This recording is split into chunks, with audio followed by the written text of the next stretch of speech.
Lagi kayo OFW, sabi ng iba ang swerte mo. Buti ka pa sa ibang bansa nagtatrabaho. Nakakaingit daw, pero kung aling parte dun, yun ang hindi malinaw. Ang alam ko kasi bibihira ang swerte, the rest ay diskarte. Diskarte kung paano mapagbubuti ang iyong trabaho.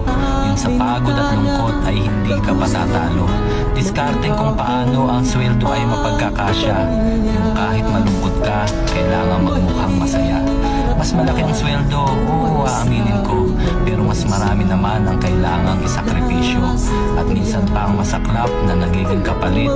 Relasyon sa pamilya ay nagiging mapait.